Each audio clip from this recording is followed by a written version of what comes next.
Welcome to study channel. मेरा नाम है Mohammad Kaiser. BPSC TRE 3 paper leak मामले में दोस्तों कुछ बहुत ही इंपॉर्टेंट अपडेट्स निकल कर आई हैं। देख सकते हैं अपडेट की बीपीएससी के स्टाफ ही शक के दायरे में हैं।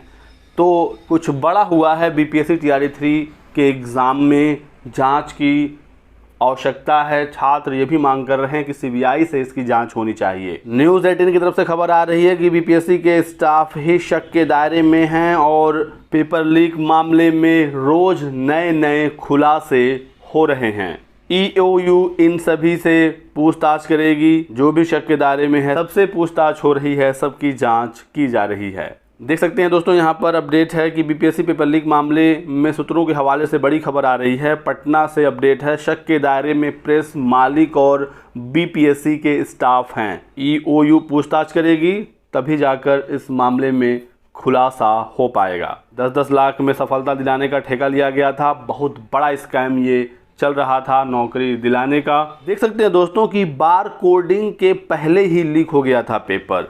बरामद दस्तावेज से कई अहम तथ्य मिले हैं। आयोग और प्रेस दोनों शक के दायरे में हैं। पेपर पर बारकोडिंग करने से पहले ही इसे लीक कर दिया गया था।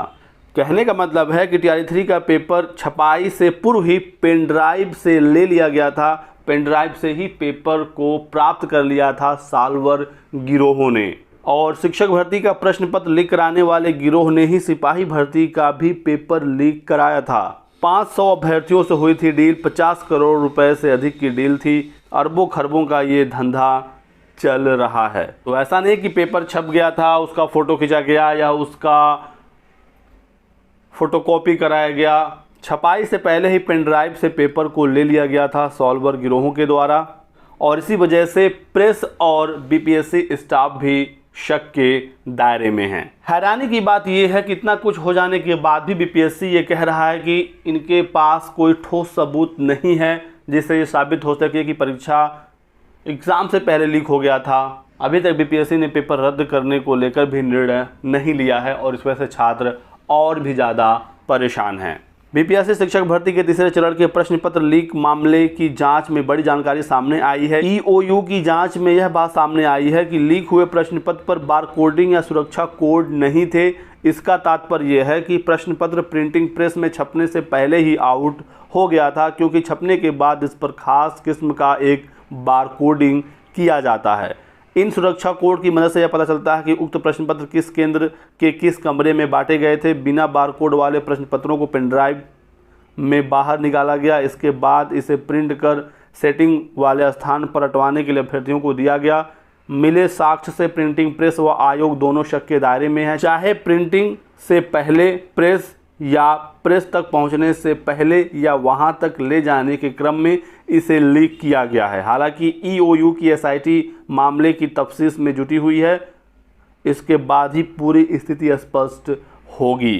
तो पेपर तो लीक दोस्तों हुआ है। अब बीपीएससी देखते हैं कब तक मानती है। और पेपर लीक मामले में जो भी संलिप्त हैं वो जल्द पकड़े जाएंगे और इस बार कड़ी से कड़ी कार्रवाई करने की आवश्यकता है।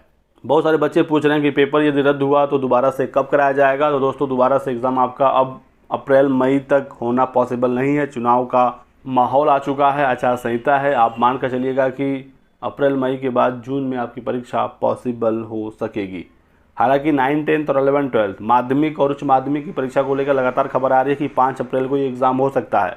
तो 9, 10 और 11, 12 वाले अपनी तैयारी लगातार करते रहें। 1 to 5 और 6 to 8 में थोड़ा सा समय है, लेकिन तैयारी तो आपको करना ही है। बिना एग्ज़ाम दिए तो नौकरी मिलेगी नहीं। सबके लिए समय एक्स्ट्रा है, सब लोग पढ़ रहे हैं, तो आप भी सीरियस होकर पढ़िए। बाकी पेपर लीक और एग्ज़ाम रद्द को लेकर आगे कोई अपडेट आती है तो मैं आपको ज़रूर इन्फॉर्मेशन दूंगा। आप हमारे साथ जुड़े रहिएगा। वीडियो को लाइक कर दें, चैनल को सब्सक्राइब करिए और हमारे साथ बने रहिए। Thanks for watching.